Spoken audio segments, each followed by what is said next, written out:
تو ایک کولونائزر جو ہے، جو حملہ آور ہے، جو انویڈر ہے، وہ کس طرح سے لوگوں کی نفسیات بدل کے رکھ دیتا ہے اور لوگوں کو اس کا علم بھی نہیں ہوتا۔ اس حوالے سے آپ کو میں ریکمینڈ کروں گا کہ آپ فرانس فینن کی کتاب افتادگان خاک اس کا مطالعہ کریں، ہیمی سیزر کی کتاب کا مطالعہ کریں، نوآبادیاتی نظام کا محاکمہ، اور اینڈورڈ سعید کی اس حوالے سے بہت بہترین کتابیں ہیں۔ انہوں نے بڑی تفصیل کے ساتھ اس بات کا جائزہ لیا ہے کہ کس طرح سے فرانس ہے، اسپین ہے، پرتگال ہے، اور ساری ہی تقریباً جو یورپین قومیں ہیں، انہوں نے افریقہ پر، انہوں نے ساؤتھ امریکہ کے ملکوں پر کس ٹیکٹس کے ساتھ حکومت کی ہے، اور حیرت ہوتی ہے کہ وہی ٹیکٹس ہمیں یہاں سب کانٹیننٹ میں بھی ملتے ہیں۔ یہاں زبان تبدیل ہو گئی، سب کچھ تبدیل ہو گیا، حتیٰ کہ لوگوں کے زندگی گزارنے کا جو ایک طریقہ تھا، صدیوں سے چلا آ رہا، جو روایات تھی، وہ سب کی سب ختم ہو گئیں۔ تو وہ نفسیات آج تک پھر یہاں کے لوگوں کی بدلی نہیں ہے۔ نفسیات تو اس وقت بدلے گی جب آپ لوگوں کے حالات بدلیں گے۔ تو اب جو ایک محکوم آدمی کی نفسیات بنتی ہے، تو ناظرین کرام اسی طرح سے ایک حاکم کی بھی پھر نفسیات بن جاتی ہے۔ تو وہ ایک کرسی میں ہی وہ ایک ایسی مصیبت آ جاتی ہے کہ جس کے ہاتھ میں ہی لاٹھی ہوگی، اس کی فوراً ہی وہی نفسیات آ جائے گی جو کہ کولونائزر کی ہوتی ہے، جو کہ ایک ظالم حکمران کی ہوتی ہے، جو ہر صورت پہ اپنی بات کو منوانا چاہتا ہے، جو لوگوں کو دھونس دھاندلی اور جبر کے ذریعے ان کو اپنا کنٹرول میں کرنا چاہتا ہے۔ وہ بھلا مکالمہ کیسے کر سکتا ہے؟ یہ ممکن نہیں ہے کہ وہ ڈائیلاگ کی طرف آئے۔ تو ہاتھ میں بندوق ہو تو وہ بندہ ڈائیلاگ کیسے کرے گا؟ تو اس وجہ سے ضروری یہ تھا کہ جو بھی یہاں پہ ادارے ہیں، جو بھی آپ کے انسٹیٹیوشنز ہیں، جو پلر آف اسٹیٹس ہیں، وہ اپنی اپنی ڈومین میں رہ کر کام کرتے، لیکن ایسا نہیں ہوا۔ جاگیرداری ویسی کی ویسے رہی، اسٹیبلشمنٹ کی جو حاکمیت ہے، جو ان کی طاقت ہے، وہ ویسی کی ویسی رہی، اور اسی طرح سے جو باقی لوگوں کی تعلیم و تربیت پر بھی ٹیکٹس کے ساتھ حکومت کی ہے، اور حیرت ہوتی ہے کہ وہی ٹیکٹس ہمیں یہاں سب کانٹیننٹ میں بھی ملتے ہیں۔ یہاں زبان تبدیل ہو گئی، سب کچھ تبدیل ہو گیا، حتیٰ کہ لوگوں کے زندگی گزارنے کا جو ایک طریقہ تھا، صدیوں سے چلا آ رہا، جو روایات تھی، وہ سب کی سب ختم ہو گئیں۔ تو وہ نفسیات آج تک پھر یہاں کے لوگوں کی بدلی نہیں ہے۔ نفسیات تو اس وقت بدلے گی جب آپ لوگوں کے حالات بدلیں گے۔ تو اب جو ایک محکوم آدمی کی نفسیات بنتی ہے، تو ناظرین کرام اسی طرح سے ایک حاکم کی بھی پھر نفسیات بن جاتی ہے۔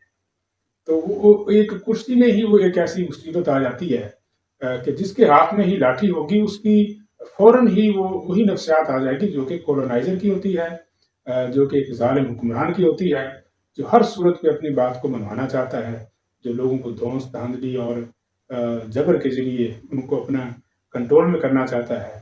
وہ بھلا مکالمہ کیسے کر سکتا ہے؟ یہ ممکن نہیں ہے کہ وہ ڈائیلاگ کی طرف آئے۔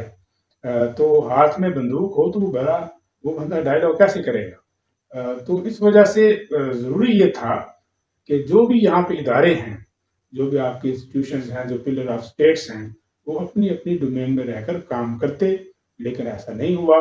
جاگیرداری ویسی کی ویسے رہی، اسٹیبلشمنٹ کی جو حاکمیت ہے، جو ان کی طاقت ہے، وہ ویسی کی ویسی رہی، اور اسی طرح سے جو باقی لوگوں کی تعلیم و تربیت پر بھی غور نہیں کیا گیا، ان کی ایجوکیشن کو اپ ڈیٹ نہیں ہونے دیا گیا، اور ہر معاملے میں جو شخصیت پرستی ہے اس کو پروموٹ کیا گیا، ریلیجن کے معاملے میں ہو، اور وہ سیاست کے معاملے میں ہو۔ تو اس وجہ سے آپ دیکھتے ہیں کہ اس دور میں بھی ہر معاملے کا حل جو ہے وہ طاقت ہے، لوگوں کو پکڑ لو، ان کو مثال بنا دو باقی لوگوں کے لیے۔ ایک صحافی کو پکڑو، اس کو عبرت کا نشان بناؤ، ایک سیاستدان کو پکڑو، اس کو عبرت کا نشان بنا دو۔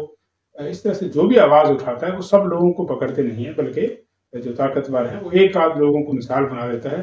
یہ بالکل وہی ٹیکٹس ہیں جو کہ ہم دیکھتے ہیں، جو انگریزوں نے کی یہاں پہ، جو فرانس نے کی افریقہ میں، جو اسپین نے کیا ساؤتھ امریکہ میں، باقی جو اٹالینز تھے، جو جرمنز تھے، انہوں نے بھی یہی سلسلہ جاری رکھا۔